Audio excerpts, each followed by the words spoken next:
Okay, so here's a video on 180-degree turns. So I'm going to do a 180-degree turn here. I'm sewing now to 9 o'clock. I do my last stitch and I rotate the hand wheel until the foot is almost touching down. That way the stitch is nearly completely formed and the needle is on the way up. Then I'm going to turn my handle 90 degrees from 9 o'clock to 12 o'clock. And I'm going to do one stitch. Now when I do this one stitch, that loop is loose. So I'm going to carefully lift my foot and I'm going to wiggle my fabric. And that loop just got tight. Then I'm going to complete that 90-degree stitch. And I'm going to rotate my hand wheel until my foot's almost touching down. And now I'm going to turn my handle from 12 o'clock to 3 o'clock. And now I'm going to go on this way.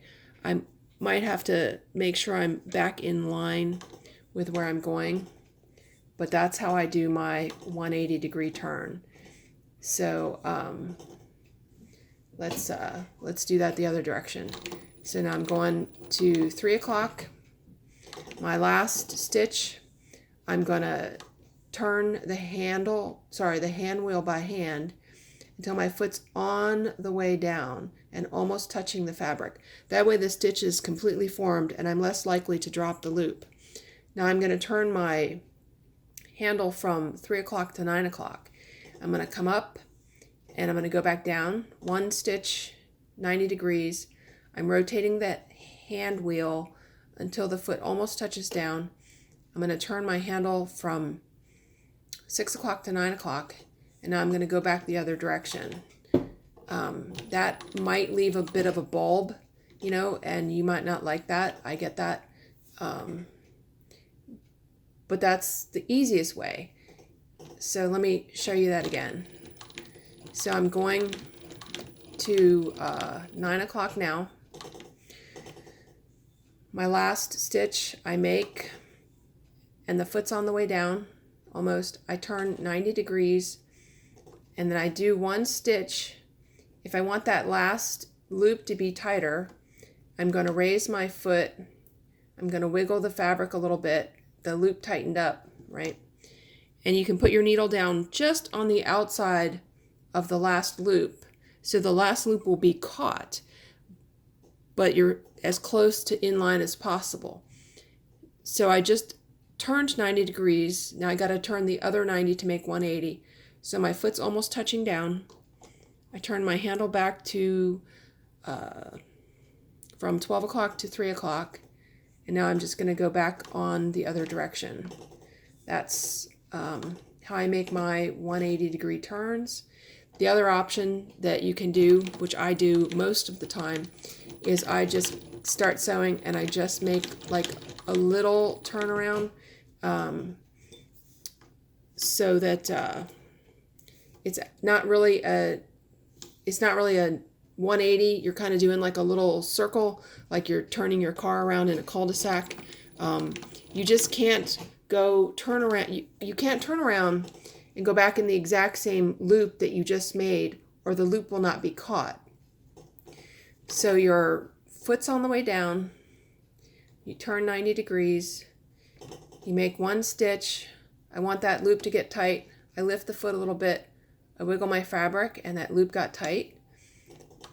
Go down, foot's almost touching down, rotate my handle back the other 90, and then I'm going back the other direction, and I want to get right back in my thread.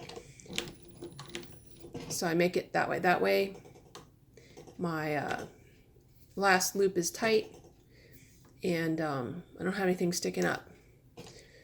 So that's how I do it. Otherwise, like I said, you kind of go and you just make a little bulb at the end and go back.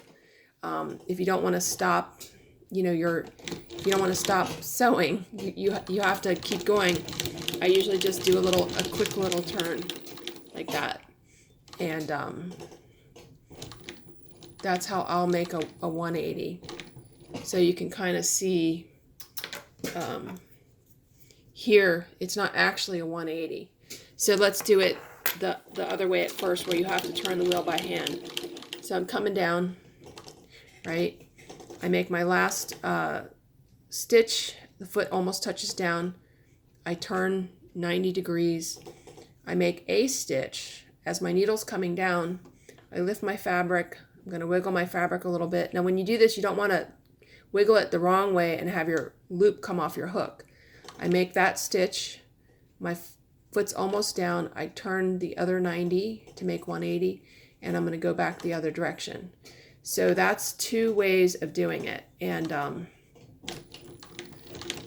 they're not, you know, they kind of look the same.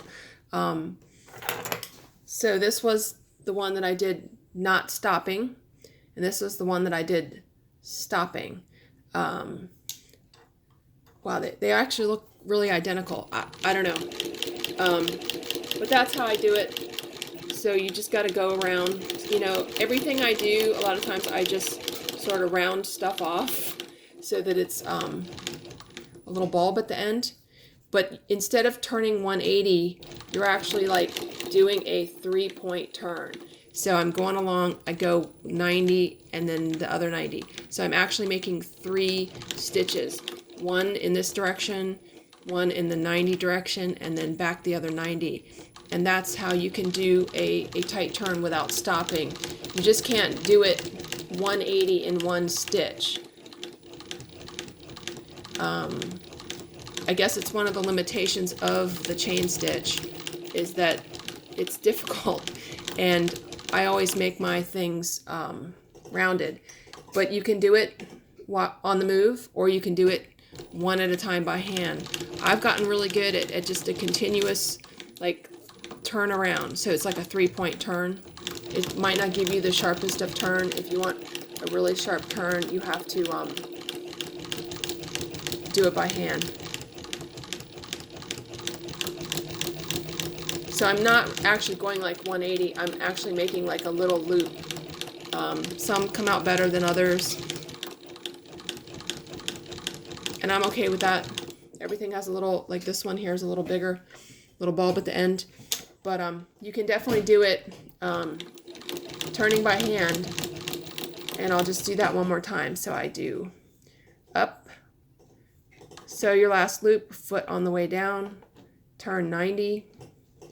Do my last loop. Loop is loose. I'm going to lift my foot and wiggle my fabric a little bit so that last loop will get tight. And then foot almost touching, turn the remaining 90, and then go back the other way. So that's how I do it. Okay, hopefully that helps you guys.